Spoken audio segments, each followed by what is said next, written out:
नमस्कार दोस्तों, एक बार फिर से स्वागत है आप सबका आपके अपने चैनल ज्ञान की बातें में। दोस्तों, आज हम सुनेंगे हरियाली तीज की व्रत कथा। मैं आपको दो पौराणिक व्रत कथा के बारे में बताऊंगी। हरियाली तीज की दो पौराणिक व्रत कथाएं हैं, उनके बारे में आज मैं आपको सुनाऊंगी। तो चलिए कथा स्टार्ट कर लेते हैं। उससे पहले आप लोगों से हाथ जोड़कर विनती करती हूँ कि कमेंट बॉक्स में हर हर महादेव का जयकारा जरूर लगाइएगा। चलिए, बहुत पुरानी बात है।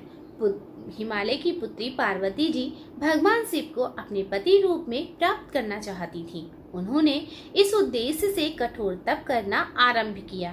पार्वती जी ने कई जन्मों तक शिव जी को पति रूप में पाने के लिए तप किया।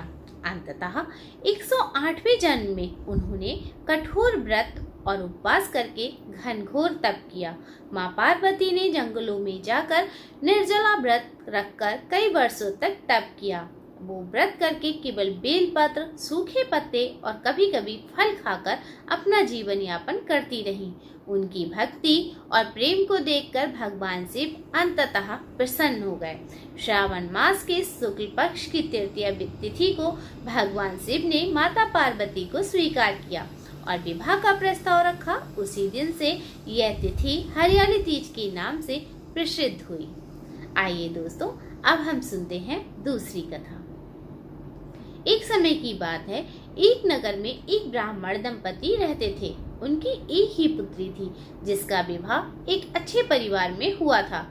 विवाह के कुछ समय बाद हरियाली तिथि का पर्व आया। ब्राह्मण दंपति ने अपनी पुत्री को तीज का सिंदूर, 16 श्रृंगार, मिठाई और माता पार्वती की प्रतिमा के साथ ससुराल भेजने की तैयारी की। ब्राह्मण की पत्नी ने एक बड़ी सी थाली में बहुत सुंदर श्रृंगार की वस्तुएं, गुड़, घेवर, मिठाई और सुहाग सामग्री रखी और अपनी बेटी को भेजा। लेकिन रास्ते में ब्राह्मण की पुत्री को बहुत तेज भूख लगी। जब उसने वो थाली देखी तो वो खुद को रोक नहीं सकी और उसमें से मिठाई खा ली।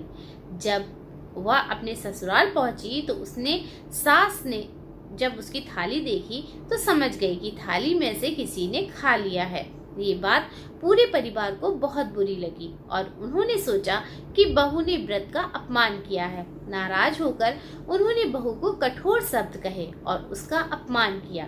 दुखी होकर वो बहू अपने मायके लौट आई और माता पार्वती से प्रार्थना करने लगी, उनसे क्षमा मांगने लगी। तब माता पार्वती ने उसे स्वप्न में दर्शन दिए और कहा, हे पुत्री, तुमने अनजाने में गलती की है, लेकिन मन में भक्ति सच्ची है। तुम अगले वर्ष फिर से ये व्रत विधि पूर्वक करना। मैं स्वयं तुम्हारे व्रत को स्वीकार करूंगी। अगले वर्ष ब्राह्मण की पुत्री ने विधि पूर्वक व्रत रखा, व्रत कथा सुनी, दिन भर उपवास किया और रात्रि में माता पार्वती की पूजा की। इस बार उसकी श्रद्धा देखकर ससुराल वालों का मन भी बदल गया और उन्होंने उसे हृदय से स्वीकार कर लिया। दोस्तों, यही थी हरियाली तीज की व्रत कथा। अगर आपको पसंद आई हो तो वीडियो को लाइक शेयर जरूर करें।